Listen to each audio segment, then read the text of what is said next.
आदरणीय प्रणाम। तो आचार्य चरक ने कहा है श्लोक में, सर्वदा सर्वभावनां सामान्यं वृद्धि कारणं ह्रास हेतु विशेषश्च प्रवृत्तिरुभयसतु। अर्थात ही सामान्य से वृद्धि होती है और विशेष से ह्रास। जैसे हमारे शरीर में दोष धातु मल जब अपनी सामान्य अवस्था से अधिक बढ़ जाते हैं, वृद्धि होती है, तब हम विपरीत चिकित्सा देके उनका क्षय करते हैं, और अगर क्षय हो जाते हैं तो विपरीत चिकित्सा द्वारा हम उनका वृद्धि करते हैं। यही में ये सामान्य विशेष सिद्धांत के अंदर आता है। तो जैसा कि आपने बोला कि आचार्य चरक बोलते हैं कि सामान्य से सामान्य की वृद्धि होती है और विशेष से ह्रास होता है। तो फिर चरक संहिता में ही चरक जी ने छठे चातुर्थ शिशि के अध्याय में 81 श्लोक में 41 श्लोक में ओक साधना का वर्णन किया है। ओक साधना में ये होता है कि हम हैबिचुअल हो जाते हैं, जिस चीज का हमारे नुकसान होता है उसके बाद भी हम उसको टेक करते हैं, क्योंकि हमें सामान्य दिखता है ना, वहाँ पे हमें ह्रास दिखता है। तो वहाँ पे सामान्य से सिद्धांत आप किस तरीके से बताएंगे? ओक साधना में मेनली क्या होता है, धीरे धीरे हम जिस भी आहार द्रव्य का सेवन करते हैं वो धीरे धीरे हमारे लिए साथ में हो जाता है और प्रकृति के लिए साथ में हो जाता है। और अगर थोड़ी लेवल से देखें तो वो डिसीज कॉज कर सकता है, कर सकता है।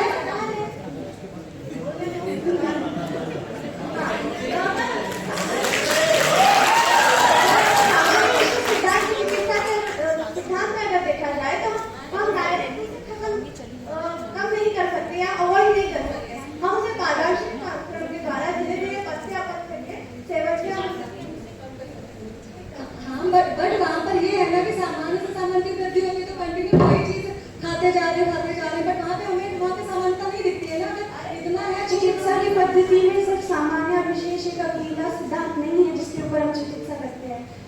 वैश्विक परीक्षा के अंदर प्रकृति का भी वर्णन है। तो हम जो ओक साथ में जो भी हमारा आहार विहार अगर हम उसे ग्रहण कर रहे हैं तो वो हमारी प्रकृति के लिए सामने हो जाता है, बट इसलिए वो हमारे लिए डिजीज कॉज नहीं करता। बट यहाँ पे सामान्य से सिद्धांत के बारे में बात कर रहे हैं, तो मेरे सामान्य विशेष आचार्य चरक के अनुसार सामान्य विशेष एक अकेला सिद्धांत नहीं है जो पूरी चिकित्सा में सिर्फ सामान्य विशेष के ऊपर आप सारी चिकित्सा नहीं कर सकते। तो इसलिए वैश्विक परीक्षा टॉपिक अपना देखो ना, सामान्य विशेष सिद्धांत है, तो आप उसमें बात करें। वैश्विक परीक्षा की बात नहीं हो रही है, आप खुद ही एक्सेप्ट करें कि सामान्य से सिद्धांत की बात नहीं हो रही है। आप खुद ही करें कि सामान्य सिद्धांत की बात नहीं हो रही है।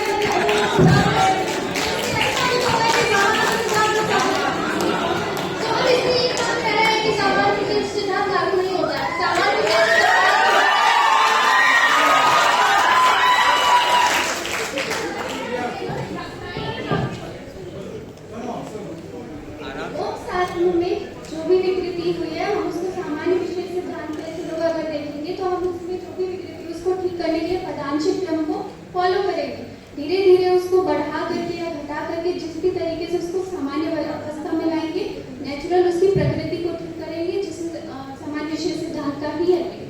और सामान्य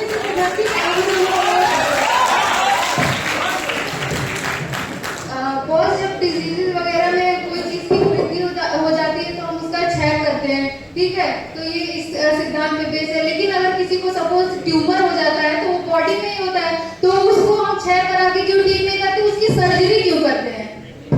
सबसे पहले सामान्य विशेष सिद्धांत जो है चिकित्सा में एक सिद्धांत है, ठीक है।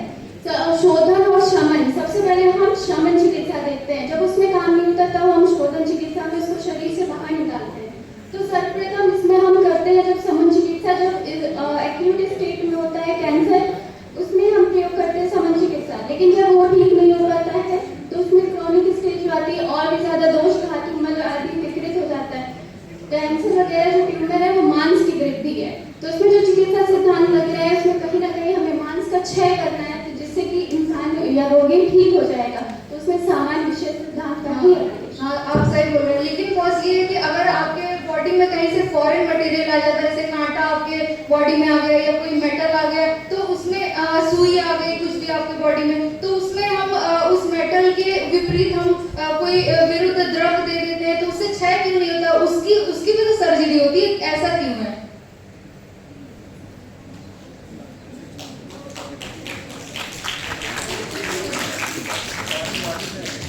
तुमने बताया उसमें वो आगंतुज है, आगंतुज में पहले हम उसकी चिकित्सा करते हैं, उसके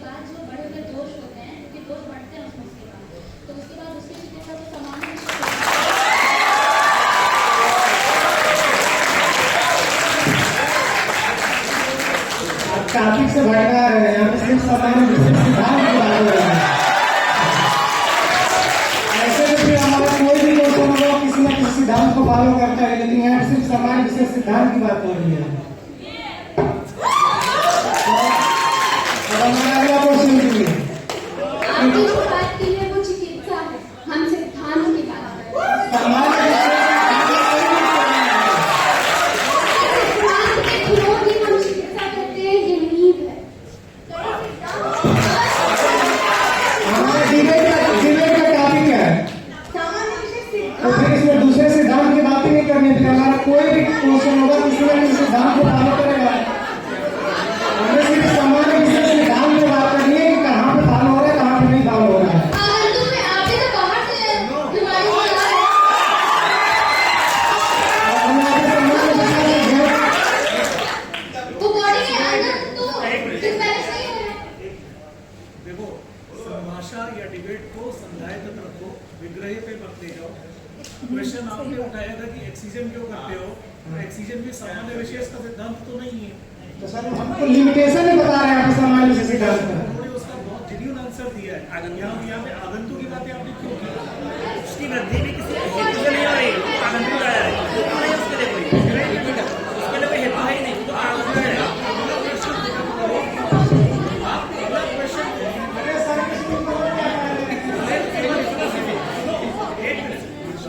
सुनो एक मिनट, संधाय की बात करो। आपको कहना है कि सामान्य विशेष हर जगह जस्टिफिएबल नहीं है, ठीक है। आपने कहना है कि सामान्य विशेष की एप्लीकेबिलिटी है। अब जैसे आपने उपसात्व की बात की, अब ये एकदम एडवांस लेवल चर्चा हो जाएगी, मगर सामान्य विशेष वहां पे भी एप्लीकेबल होता है। अभी यहाँ पर एप्लीकेबिलिटी है। अभी आपने अपने क्वेश्चन रखना है, आपने केवल ये उनको क्वेश्चन पूछना है कि हाउ कैन यू जस्टिफाई कि सामान्य विशेष हर जगह एप्लीकेबल है। आप उसको और किसी और पोजीशन में लेकर के विग्रह पे मत जाओ, बार बार ये सवाल पुटअप मत करो कि आपका टॉपिक क्या है। टॉपिक पे चर्चा आप जो कर रहे हो, आप अपना अगला प्रश्न पूछो ना। चलो कंटिन्यू। हमारा नेक्स्ट क्वेश्चन है, वर्षा ऋतु में मधु का सेवन अवश्य बताया गया है चरक संहिता में, लेकिन मधु का जब अंगूर देखते हैं तो लघु होता है, रुक्ष होता है, कसाय होता है, शीघ्र होता है, और जितने भी इसके गुण है सब वातवर्धक है। और वर्षा ऋतु में वात का प्रकोप होता है, फिर भी उसका सेवन वर्षा ऋतु में अवश्य बताया गया है। इसका क्या मतलब है? वर्षा में त्रिदोष प्रकोप भी बताया है। त्रिदोष प्रकोप होता है तो उस हिसाब से उसका ये चिकित्सा होती है। हमारे विशेष सिद्धांत कहाँ पे लग रहा है? वातवर्धक के फिर उसको यूज कर रहे हैं। वात का प्रकोप रहता है वर्षा ऋतु में, और फिर भी वातवर्धक ही यूज करने के लिए बताया गया है। तो वात को तो और प्रकोपित करेगा ना वो। आंसर है किताब में।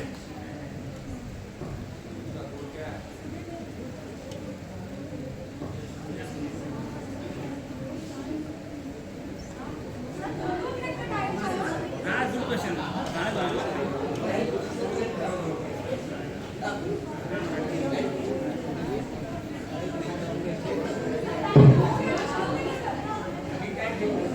आंसर प्लीज आंसर, अगर कोई लॉजिकल आंसर है तो लॉजिकल आंसर तो आंसर दो ना, पास करो।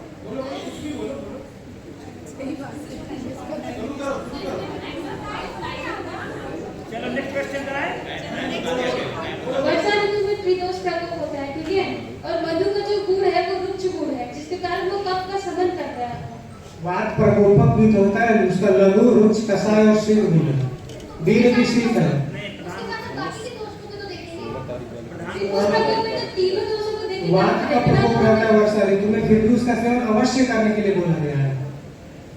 कॉम्प्लीमेंट्री बताया गया है चरक संहिता में। स्पेशली बात प्रकोप नहीं है, वो त्रिदोष प्रकोप है। दोस्त तो प्रकोप करेगा ना, और स्पेशली वर्षा ऋतु में बॉस, खास इसमें प्रकोप करेगा। मधुर कहते हैं तो वहाँ पे इतनी ज्यादा गर्मी पड़ रही होती है, जिसकी वजह से जो मधुर ये जो हम दे रहे हैं ये पूरा यूटिलाइज कहा जाता है,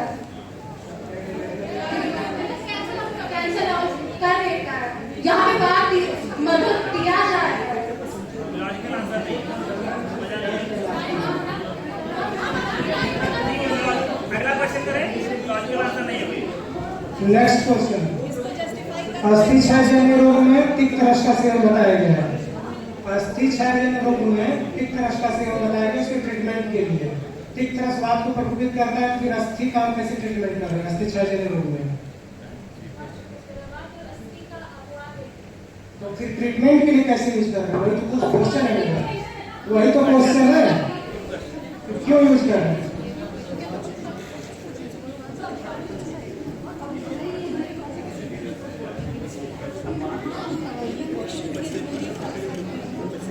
उसमें हम डायरेक्ट तिक्तरस नहीं दे सकते, उसमें संस्कार करेंगे उसके बाद देंगे। उसमें तिक्तरस तो वात प्रकोपक होता है और उसकी कल्पनाएं बताएंगे ना, तिक्तरस की डायरेक्ट हम नहीं दे सकते उसको, लेकिन हम उसको संस्कार लिमिटेशन है कि नहीं यहाँ पे सामान्य विशेष सिद्धांत का?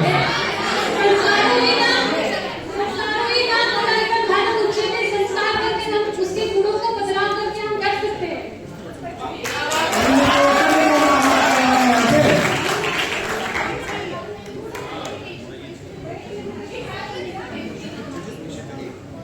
आधुनिक परिप्रेक्ष्य में इसका है माना जाता है कि नहीं है, वो है कि मान सकते हैं कि नहीं। अब एक ही सिद्धांत पर हम सारी चिकित्सा करेंगे ऐसे वही सिद्धांत ही हमारा टॉपिक है आज का। सिद्धांत पे टॉपिक है, लेकिन हर उसी पे चिकित्सा को क्या करेंगे?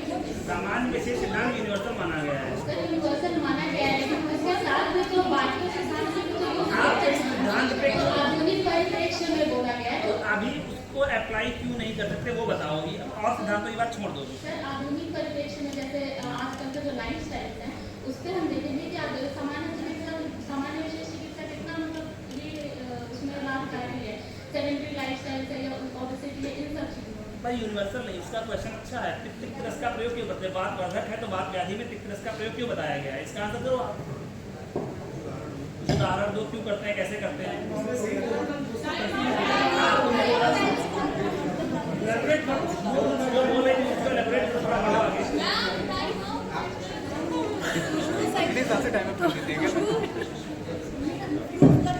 Next question. तिक्तरस हाँ, तिक्तरस का अस्थि में प्रयोग कर रहे हैं जो उससे पहले तो दोषों को बढ़ा रहे हैं जिसमें सामान्य लग रहा है, फिर उसके बाद शरीर में उसका शोधन करके बात उसको को कभी भी बात का बढ़ाने के बाद कहीं नहीं। हमेशा आचार्य ने बोला है कि बात को कभी बढ़ाना नहीं है। पित्त कफ का उत्क्लेश करते हैं, बात का कभी उत्क्लेश नहीं करते हैं, आचार्य ने बोला है। आपको आंसर पता?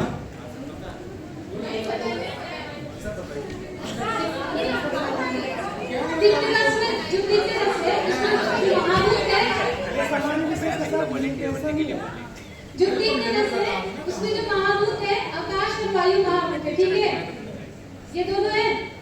इसमें जो हाँ तो बात जो बढ़ रही है तो सामान्य से पहले उसको बढ़ाते हैं, फिर तिक्तरस से जो कसाई कल्पना है, जो कल्पनाएं बनाते हैं जिसमें गुणों को संस्कारित करते हैं, उसके बाद से हम देते हैं। हम डायरेक्ट कसाई रस अब नहीं दे सकते, उसमें हम संस्कार करेंगे, उसके गुणों में अंतर्धान करके देंगे। साफ लिखा है कि तिक्तरस प्रधान द्रव्य का प्रयोग किया जाता है अस्थि क्षय रोग में। ये भी तो नहीं लिखा होगा कि डायरेक्ट तिक्तरस पिला दो, उससे संस्कार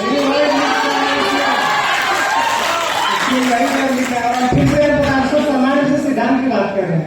रूल्स को बहुत है उसमें, फिर कहीं तो नहीं प्रूफ हो पाएगा क्योंकि सामान्य से सिद्धांत नहीं आएगा तो प्रभाव से काम करेगा, कुछ नहीं समझ में आएगा तो। लेकिन उसके लिमिटेशन की बात कर रहे हैं। अस्थि क्षय एक व्याधि है, उसमें जो सिद्धांत अप्लाई होगा कि कहीं ना कहीं अस्थि जो क्षय हो रहा है उसको हम नॉर्मल लेके आए, उसको ठीक करें। तो उसमें जो सिद्धांत अप्लाई होगा या तो सामान्य या तो विशेष, उसमें जो चिकित्सा देंगे, तिक्तरस वगैरह जो दे रहे हैं वो उसी सिद्धांत से दे रहे हैं, क्योंकि कहीं ना कहीं जो क्षय हुआ है उसको ठीक कर रहे हैं। और मैक्सिमम बात व्याधि जो है सामान्य विशेष सिद्धांत से ही ठीक होती है। सर पहले मेरा जजेस से एक क्वेश्चन है कि आंसर करने का कुछ टाइम लिमिट है? एक क्वेश्चन का कंटिन्यू रिपीटेड आंसर दिए जा रहे हैं, लॉजिकल आंसर दो तो दो। तो कुछ लिमिट होंगे? आंसर करें तो आपके नेक्स्ट आंसर आ रहा है। नेक्स्ट आंसर डिसाइड नहीं है।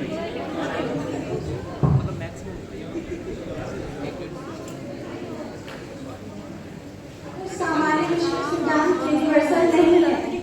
यूनिवर्सल नहीं है तो जितनी भी आजकल अगर हम आधुनिक जितनी बीमारियां उनके बारे में बात करें तो हर बीमारी की होने की रेंज जो है, हाइपरटेंशन की रेंज के अंदर अगर वो ऊपर है तो हाइपरटेंशन है, कम है तो हाइपरटेंशन है। अगर सामान्य विशेष सिद्धांत यूनिवर्सल नहीं है तो आप इसकी हमें तर्क देके बताइए क्यों है ऐसा?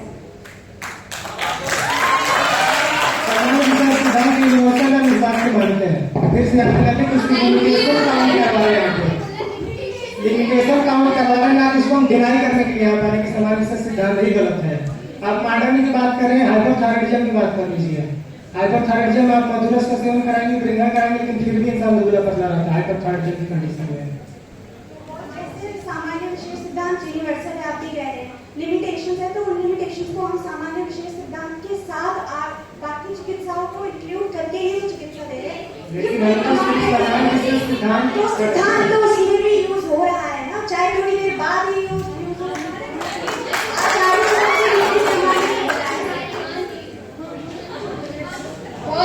और जैसे समान विशेष सिद्धांत का जो थायराइड है वो क्यों हो रहा है? जो हार्मोन से या तो बढ़ रहे हैं या तो घट रहे हैं, इसीलिए तो हो रहा है ना।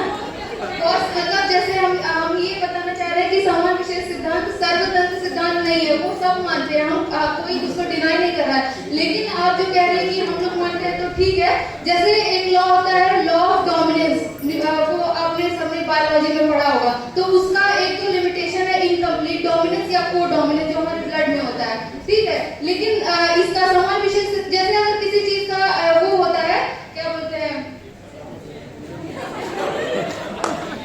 किसी का हाँ एक्सेप्शन होता है, तो एक दो होता है, हमारा 3 होता है, 4 होता है। लेकिन समान विशेष सिद्धांत यहाँ पे हम लोग इतने सारे पॉइंट्स, हर जगह थोड़ी लिमिटेशन होगी, मतलब 1-2 एक्सेप्शन होगा, जैसे लॉ ऑफ डोमिनेंस का मैंने बताया, को डोमिनेंस हो गया, इनकम्प्लीट डोमिनेंस, उसके अलावा आपको पता है उसका कोई, तो ऐसे समान विशेष सिद्धांत का। लेकिन हमको बहुत सारे एग्जाम्पल पता है ना जिसमें लिमिटेशन आती है, तो उसको हम सर्वतंत्र सिद्धांत कैसे मानेंगे, उसको प्रूफ करके बताइए। कोई भी डिसीज है दुनिया की, उसमें या तो क्षय हो रहा है या तो वृद्धि हो रही है, अगर हम इसको साम्यावस्था में ला रहे हैं तो सामान्य विशेष सिद्धांत का application। और अगर ये अप्लाई नहीं हो पा रहा है तो वो एक वैध की त्रुटि है। सिद्धांत की त्रुटि नहीं है, दूसरे प्रकार का भी उल्लेख किया है। हमारे सिद्धांत को खंडन करता नहीं है, हमारा कितना कह रहे हैं किसी को आप कहीं ना कहीं चिकित्सा की बात कर रही है,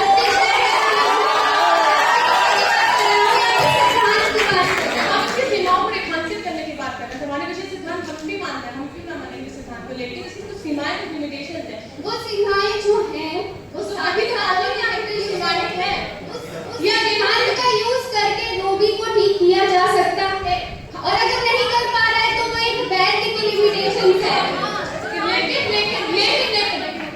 एक योग भी नहीं, दुनिया में बहुत सारे योग कल्पनाएं, सारा चीजें चिकित्सा की बताई गई हैं, वो चिकित्सा का पार्ट आ जाता है। सिद्धांत वही है, चिकित्सा बदल सकती है। अगला लिमिटेशन सुन लीजिए। और हमारा आयुर्वेद कहता है कि फाउंडेशन है, समान विशेष सिद्धांत जो है वो बेस है चिकित्सा का। आप ये बता दीजिए कि जो भी मॉडर्न की चिकित्सा या जो भी है उसमें एक रेंज मेंटेन करते हैं, कहीं ना कहीं क्यों करते हैं? क्योंकि बढ़ा हुआ है कोई ना कोई चीज घटा हुआ है, सबको इक्विलिब्रियम में लाते हैं, क्यों? क्योंकि वही है कि चिकित्सा।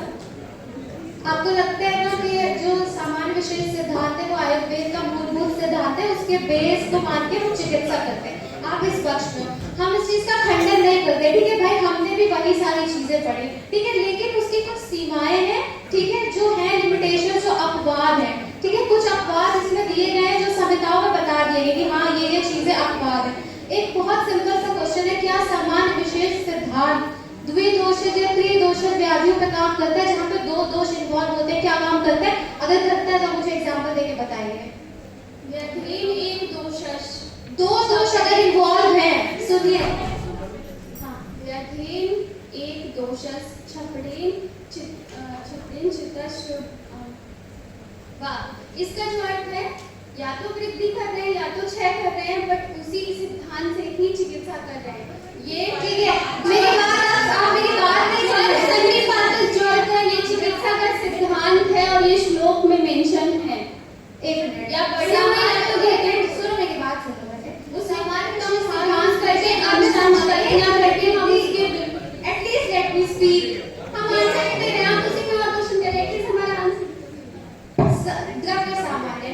उसमें आचार्य चरण ने क्या बोला है, मांस खाने से मांस की वृद्धि होती है, रक्त की कमी है तो रक्त का पान करा दो, ठीक है। क्या उन्होंने वहां पे ये बताया कि कितना मांस खाना है, क्या मांस की मात्रा उन्होंने बोली कि इतना मांस खाएंगे तो हमारी बॉडी में इतना केजी वेट बढ़ेगा, तो क्या ये सीमा नहीं है? आप बताएं मुझे। डिसाइड करेगा ना उस सिद्धांत के थ्रू कि हमें एक पेशेंट में कितना मांस का क्षय हुआ ये वैद्य देखेगा। क्यों बताया गया है कि रोगी के बल और सारी चीजों के अनुसार सुनो, हर एक रोगी के अनुसार चिकित्सा बदलती है। एक रोगी जो होगा उसमें सामान्य चिकित्सा नहीं, कोई भी पेशेंट नहीं है, ये युक्ति प्रमाण है। और मेरी बात सुनो, 4 पेशेंट ज्वर के हैं सेम, ठीक है, बट हर एक को सेम दवाई नहीं देंगे, डिफरेंट होगा। वो सिद्धांत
एक क्वेश्चन है सर, एक क्वेश्चन है। अजीर्ण में किस दोषी प्रधानता रहती है बताइए। अजीर्ण में अजीर्ण किस दोषी प्रधानता रहती है आपसे पूछ रहे हैं।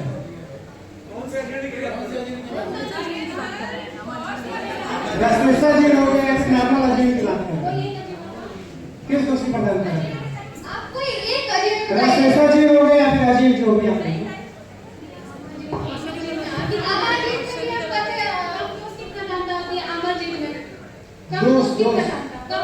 कब की प्रधानता होती है? दिन में सोने से कब बढ़ता है, बात मानती है? अजीर्ण में दिन में सोने के लिए बोला गया है, रसलेसा जीर्ण में भी दिन में सोने के लिए बोला गया है। यहाँ पे सामान्य विशेष सिद्धांत कैसे फॉलो करिए समझा रही है।